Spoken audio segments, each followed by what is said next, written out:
Nascida em Veranópolis, Doroteia Menegon Farina construiu sua história com base na fé e no amor à família. Ao lado do esposo, se mudou para Erechim, onde o casal se dedicou à agricultura. Doroteia Menegon Farina enfrentou um momento doloroso ao ser diagnosticada com câncer, mas sempre manteve a sua fé. O ponto marcante de sua história ocorreu quando ficou 24 horas dada como morta, sem pulsação ou respiração. Permaneceu inconsciente enquanto familiares e vizinhos se reuniam para o seu velório. Surpreendentemente, uma pulsação foi notada. Doroteia despertou, levantou-se e abraçou os filhos, considerada por todos um milagre vivo. Foi uma noite de velório, começou às 8 da noite até às 5 da manhã. Quando chegou às 5 da manhã, meu avô começou a notar que a artéria do pescoço começou a pulsar.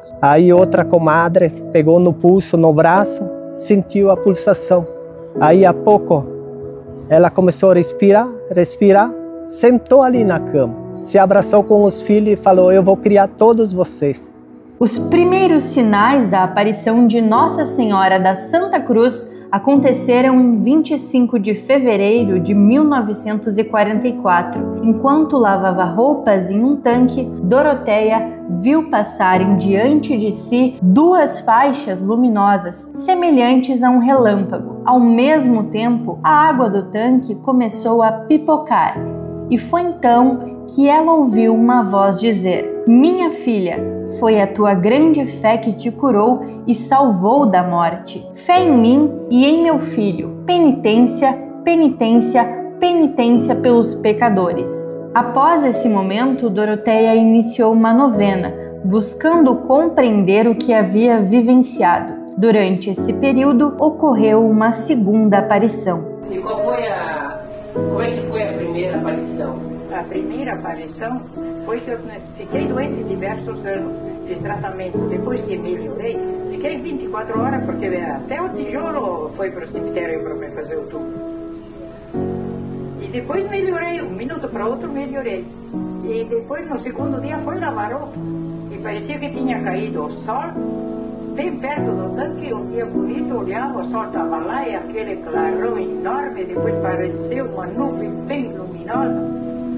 Daí eu fiz o sinal da cruz e comecei a rezar uma Ave Maria. Peguei a cestinha da roupa para botar no arame, parecia que uma coisa me prendia. Daí enxolhei em cima de uma pedrinha do lado do tanque e comecei a rezar a Ave Maria. Quando eu rezei a segunda Ave Maria, aquele clarão, no meio daquele clarão, ouvi uma voz: penitência, penitência pelos pecadores. Ela repetiu 3 vezes. Daí se sumiu aquele clarão e tudo, mas eu fiquei assim, eu disse, ganhei tanta injeção na minha cabeça, agora não está funcionando certo. Subi, o meu marido tinha levado o mais velho nas irmãs de Cotegipe e estava varrendo, fez uma novena de 9 dias, ele estava varrendo o pátio lá que tinha a cruz e deu a mesma coisa. Aquele clarão, aquela nuvem branca, e o Geraldo, que estava com 4, 5 anos, começou a dizer: mãe, olha, caiu o sol, e olha que nuvem ele tentava de pegar, mas não pegava nada. E daí se ouvia falar, mas não se entendia. Tudo de repente abriu e nós vimos Nossa Senhora com as mãos assim. Até ele disse, a criança disse: mãe, é uma freira que está falando lá no meio. E quando ele viu Nossa Senhora, ele não achou que era Nossa Senhora. Ela disse: tu é uma freira? E Nossa Senhora, sou a mãe de Jesus Nazareno. No local foi percebido que a grama havia secado, formando o desenho de uma cruz, onde a aparição de Nossa Senhora havia acontecido. Assim, ela era uma pessoa muito bondosa, uma pessoa muito de fé. Aí eu dormia com ela, meu avô construía na cidade, porque meu avô era carpinteiro, pedreiro, ele sabia fazer um pouco de tudo. Aí eu ficava com ela semanas aqui. Aí ela, antes de deitar na cama, ela se enjoelhava do lado da cama e rezava o rosário, que são 3 terços. Então eu aprendi a rezar com ela bastante. As aparições de Nossa Senhora da Santa Cruz foram contestadas por muitos anos inclusive por membros da igreja. Como sinal divino, 2 padres pediram que fontes de água surgissem no local onde a casa estava situada. Meu pai dizia que dava 20 dias de seca, ficavam sem água. Tinham que pegar lá numa sanga no final da terra, lá embaixo. Aí uma das fontes foi uma prova de um padre, né? O padre pediu, se era de Deus e Nossa Senhora tinha que dar uma fonte d'água. Aonde ele pediu, a fonte surgiu. Aí outro padre diz, já que você deu para o padre secular, era um capuchinho. Bateu o pé num lugar ali também, são 2 fontes na verdade.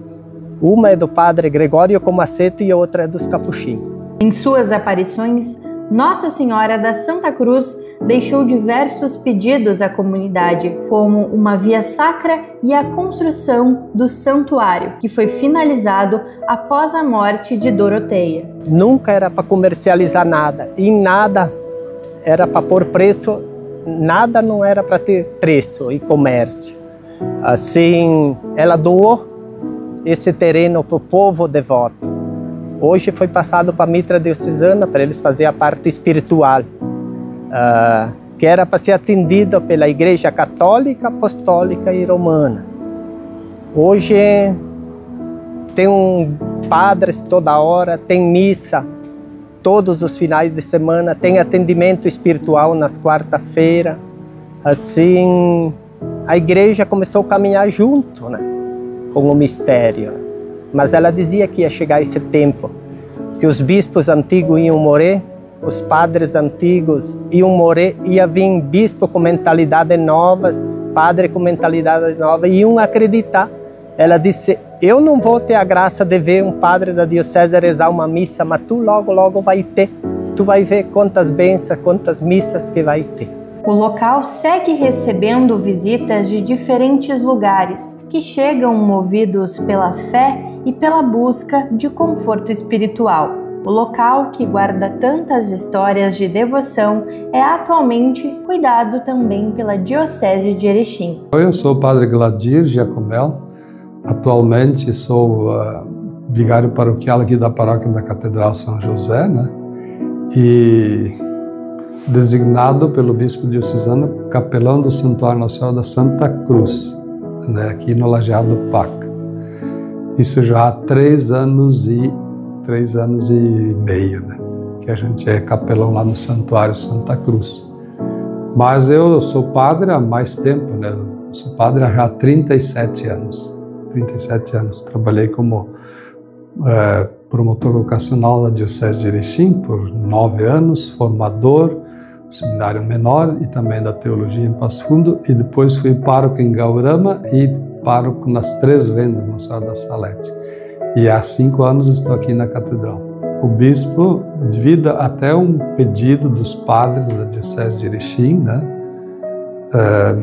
tendo em vista o grande número de romeiros, de peregrinos que vão até o Santuário Nossa Senhora da Santa Cruz, seja aqui a nível de Diocese de Erechim, seja a nível do Estado do Rio Grande do Sul, seja a nível de outros estados, principalmente Santa Catarina e Paraná, mas de todo o Brasil vem gente. Mas os estados que mais vêm, além aqui do Rio Grande do Sul, é Santa Catarina e Paraná. Muitos fiéis vêm até esse local. Então, nós, a pedido dos padres e depois por designação do bispo diocesano, a possibilidade de acompanhar religiosamente e espiritualmente todo esse povo que vem até ali. Então, isso o Conselho de Presbítero definiu, né, encaminhar um capelão. E daí o bispo escolheu a mim, me designou para essa função de atendimento espiritual ali no Santuário Nossa Senhora da Santa Cruz. Então eu não faço isso sozinho, né? Eu sou capelão do Santuário Santa Cruz, né, por orientação do bispo diocesano, do Admir Antônio Masali, mas também a auxílio dos demais padres da Diocese de Erechim, que também nos assessoram, nos auxiliam, tendo em vista o grande número de fiéis que vem chegando até o santuário, né?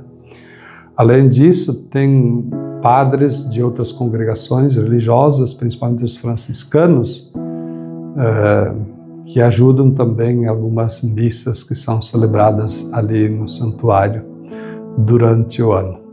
Então, atualmente, nós estamos atendendo o santuário ao menos 3 dias por semana, porque sempre, todas as quartas-feiras à tarde, eu estou lá no santuário, Nossa Senhora da Santa Cruz, conversando com os peregrinos, dando bênçãos, confessando, né, rezando juntos.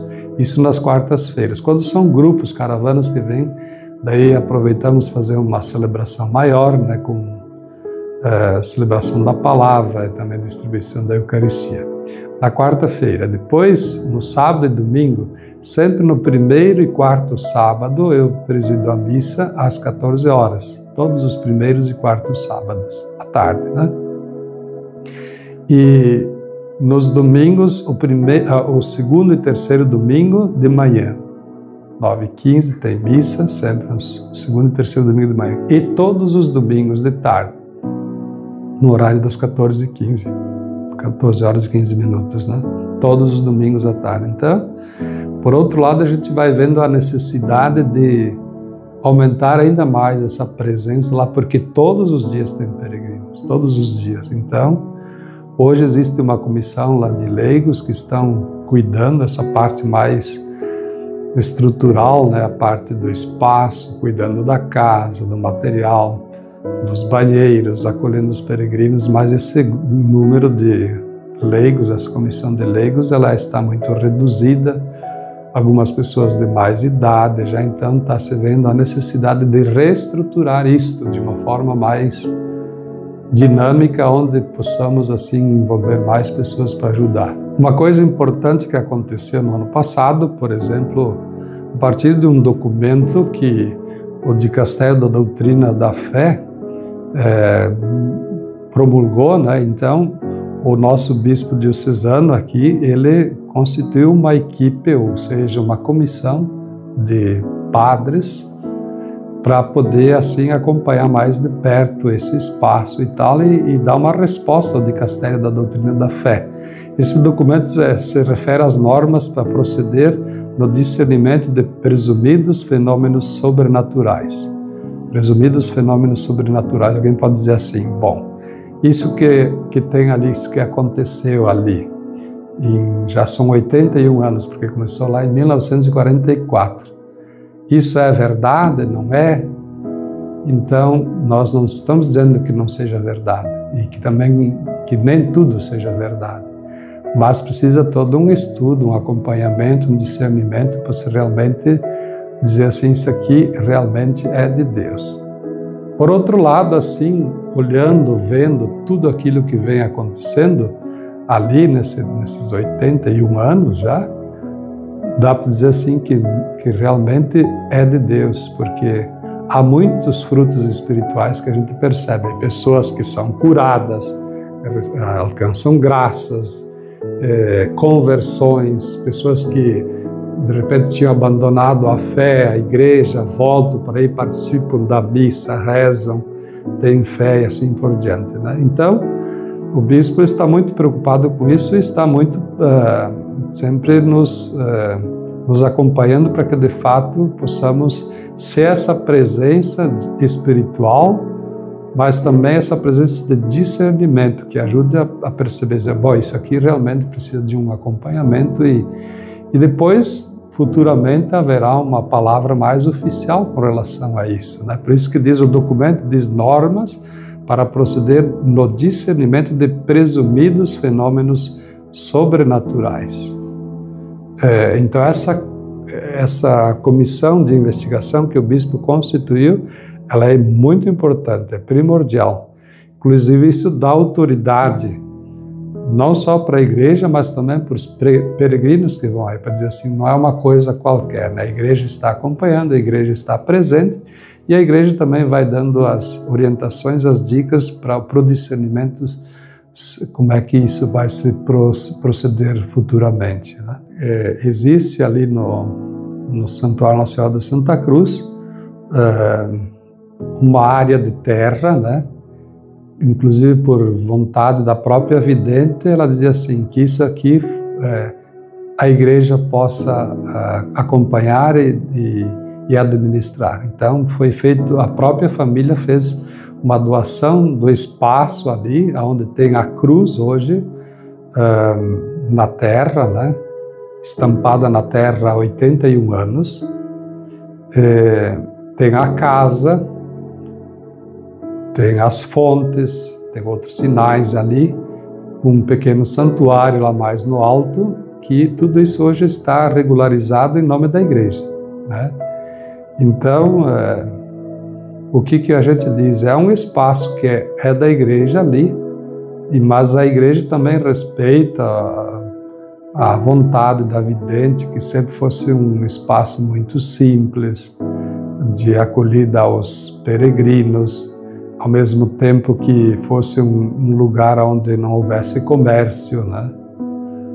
As pessoas que vão ali, eles levam o seu alimento, não existe comércio de alimento, né? Nem de objetos religiosos. As pessoas às vezes fazem as suas doações ali, e ela dizia assim, olha, o povo vai ajudar, mas que aquilo que o povo ajuda, em primeiro lugar, que se mantenha o espaço ali, do santuário, porque precisa sempre cuidados, né? Desde banheiros, água, luz, e a estrutura como tal precisa ser cuidada.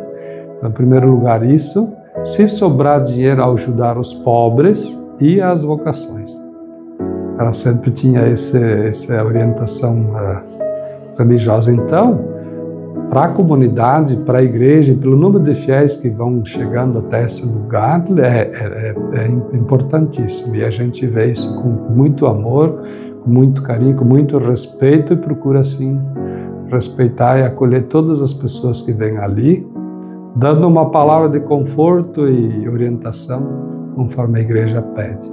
O Santuário de Nossa Senhora da Santa Cruz reúne inúmeros relatos de graças alcançadas e agradecimentos de pessoas que se apoiaram pela fé em momentos de dificuldade. De encontro a essa devoção, a TV Bom Dia apresenta a história de Clerici Cecília Hermes Agnoleto. Depois que eu já tinha terminado de quase me aposentar, já estava começando a terminar minha parte profissional de magistério, eu comecei de novo a me dedicar a catequista, né? De novo, agora porque eu já tinha os filhos que estavam entrando para a catequese. E eu sou daquelas assim, ó, se uma outra pessoa está se doando, eu também posso me doar. Então eu comecei a dar a catequese também, né? Na época que eles estavam indo para a catequese de Eucaristia, Crisma e assim por diante. E foi nesse momento que começou a surgir uma doença em mim, um escape de fazer uns exames mais criteriosos, que apareceu um bendito câncer, né? Primeiro, eu tinha 43 anos. Então, se eu já era forte na fé, ali me tornei mais ainda. Claro que o primeiro impacto foi difícil, né? Meio me desesperei, chorei bastante, mas isso foi em questão de poucas horas e poucos dias. Que daí eu já me entreguei para Deus, já me entreguei para Nossa Senhora e disse, não, isso não é para mim, isso é para eu passar por mais uma dificuldade e eu preciso aguentar isso aí. E foi isso que eu fiz. Fiz todo o tratamento específico, tudo que a gente, como me conheciam, me traziam remédios caseiros do mato, de tudo que é coisa, inclusive coisa de enterrar no meio do mato, tudo. Mas isso tudo eu conversava com o médico e o médico dizia, não te preocupa, tu pode usar. Pode usar até essa medicação que eles te mandam, porque para o câncer é assim, tudo vale. Depois desse primeiro problema de câncer, que foi em 1994, onde tinha ainda muito poucas descobertas na área da saúde, né, do câncer, e a gente daí tinha que se jogar para isso, né, porque era muito melhor tu te jogar para fé em Deus, do que do que ficar correndo atrás de medicina, porque tu ainda não sabia o que podia fazer por você. Tanto que eu fui num médico em Porto Alegre e ele disse para mim assim: olha, se tu correr para os Estados Unidos agora e fizer um exame, nem esse exame eles podem te garantir que tu não precise fazer químio, rádio, essas coisas, porque não tem ainda exames para isso. E logo depois já surgiu no Brasil a PET scan, que é um exame bem complexo que faz do fio do cabelo até o dedão do pé. Então, naquela época, em 94, ainda não tinha nada disso. E logo depois já surgiu. Então ele disse para mim assim, ó, não tem como tu fugir, o médico disse para mim em Porto Alegre. Tu tens que fazer químio, essas coisas todas, e teu corpo vai se encher de químico, mas tem que fazer porque tu não sabe se tem uma célula maligna do teu corpo. Então isso era tudo na fé com certeza, e daí eu parei de chorar, eu não tinha mais medo, as pessoas iam lá em casa, viam eu sem cabelo, daí ficavam assim, com pena de mim, né, porque eu estava uma pessoa super jovem, as crianças estavam com 12 anos, né, 12, 13 anos, o André e o Matheus, então nem eles não entendiam nada disso ainda, né. Então foi aí que nós levantamos a cabeça, toda a família junta, e eu vou te dizer, o que faz a fé aumentar é a família unida. E agora fazem 15 anos para cá, não, 10 anos para cá, que surgiu um outro câncer. Mas também por envio de Jesus. Jesus me mandou eu fazer um outro exame, porque eu fazia sempre os exames de saúde, muito periódicos, né? Daí eu fui fazer um exame de colonoscopia. E lá já tinha um pólipo com câncer. E o médico me disse, ó, tem que tirar com urgência para ele não se abrir e ficar para dentro do corpo. Ele não estava aberto ainda. Ele estava ainda lá dentro do sistema do intestino, tranquilo lá, não tinha ainda estourado.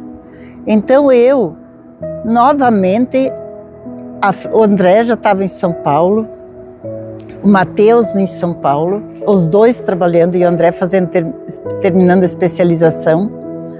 Ele veio direto, soltou tudo em São Paulo e veio atrás e disse, mãe, olha a fé que ele já tinha. Mãe, agora é nós que vamos nos virar contigo. A primeira vez você esteve muito preocupado conosco e Deus te salvou. Agora, quem vai te salvar, quem vai colaborar com tudo isso vai ser nós, tá? Porque agora nós já estamos firmes, fortes, já estamos preparados com tudo, já estamos formados e você te entrega para aquilo que tu sempre sabe, que é a tua fé. E ele, assim, eu não chorei, meu marido se desesperou e eu não. Eu entreguei nas mãos de Deus e assim como eu fiz a primeira, eu fiz a segunda. E passei muito pior do que a primeira vez. Eu tive que fazer 2 cirurgias, uma em cima da outra, de 3 em 3 dias, tive que fazer cirurgias. Tanto que até as enfermeiras chegaram a me dizer, entrega nas mãos de Deus a tua situação, porque os médicos já estão prontos. Daí eu disse, não, eu já entreguei. Nossa Senhora, Mãe Maria, Jesus Cristo estão de prontidão para fazer a segunda cirurgia. Pronto, outro dia eu estava na UTI e o médico me disse, ó, graças a Deus, Pai, que você está viva. Porque você achamos que tinha arrebentado uma coisa por dentro e não foi. Ele só trancou o intestino e nós lavamos ele bem e você está aqui viva. Assim eu fiquei mais um tempão fazendo químio, fazendo uma série de todas as coisas que tinha que fazer, os exames, tudo. Até hoje fazendo toda a parte que tu tem que fazer, acompanhando, né? Porque mesmo que já passou 10 anos, tu tem que acompanhar muito, né?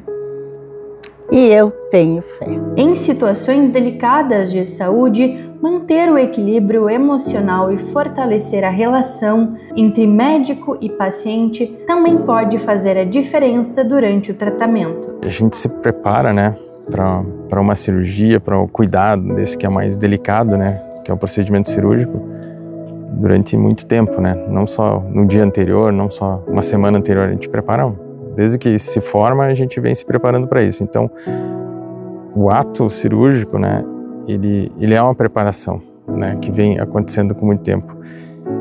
E durante aquele ato ali, a gente percebe que toda aquela preparação que demora muito, né, para a gente chegar naquele momento cirúrgico, ela acontece naturalmente de uma forma muito espontânea, digamos assim, né, sem a gente precisar pensar, sem a gente precisar estar envolvido de uma forma tão detalhada com exatamente o que está acontecendo. Às vezes é muito natural o que acontece durante o decorrer de uma cirurgia. E a gente percebe que não é aquilo só que a gente aprendeu que está acontecendo. Parece que tem alguma conexão, né, com o paciente, com um ambiente ali que faz com que o ato cirúrgico aconteça de uma forma perfeita, digamos assim, né. Nesse processo, né, que a gente tem para ficar experiente, para ficar, digamos, um bom cirurgião, um bom profissional, ele envolve, às vezes, a dedicação, né? A gente tem os nossos problemas internos, então, boa parte das vezes a gente quer uma performance boa cirúrgica, a gente quer uma performance boa de resultado com pacientes, né? Que eles fiquem satisfeitos. Mas, para mim, o que me marcou foi que, foi bem nítido isso, que até um certo momento da minha carreira profissional, eu fazia isso de uma forma como se fosse uma obrigação, eu estar operando, eu estar atendendo o paciente, né? E a partir do momento, eu não sei explicar bem quando isso aconteceu, que eu comecei a rezar antes de entrar para uma cirurgia, antes de entrar no consultório. Isso é uma coisa para mim hoje, né, completamente normal, eu faço isso automaticamente. Quando eu chego no consultório, quando eu entro no centro cirúrgico, a gente faz a higiene das mãos, né, para cirurgia, e é automático, eu rezo. Minha equipe já sabe, todo mundo sabe. Então, depois desse momento, que eu não sei ao certo quando isso aconteceu, eu percebo que eu tive muito menos problemas de intercorrência, de cirurgias, que talvez o resultado não foi o esperado para mim ou para o paciente. Então, eu percebo que isso acontece de uma forma que, quando a gente se doa, né, a fé se entende, a fé aceita, né, a fé, e aceita a nossa limitação também, parece que diminui o número de problemas que a gente tem na vida, porque a gente aceita o que a gente está vivendo, e aqui a nossa condição é essa, né, é trabalhar com o que a gente tem, para ajudar as pessoas que confiam na gente, né. Então, eu acho que isso foi uma coisa assim que me marcou muito. A partir do momento que eu comecei a rezar, tanto antes de uma cirurgia, antes quando eu entro no consultório, não é a cada paciente, óbvio, é quando eu entro no consultório, né, logo que eu entro na minha sala, eu rezo, e isso eu faço há pelo menos uns 5 a 6 anos que eu comecei a fazer isso. E eu percebo que melhorou muito, não a performance, mas os resultados dos meus pacientes, sabe? A satisfação deles com os meus procedimentos, com o meu atendimento, eu acho que melhorou muito. Entre relatos de fé, superação e gratidão, o Santuário de Nossa Senhora da Santa Cruz segue como um lugar de encontro espiritual para quem busca forças nos momentos difíceis. Histórias que tocam, inspiram e continuam sendo escritas todos os dias.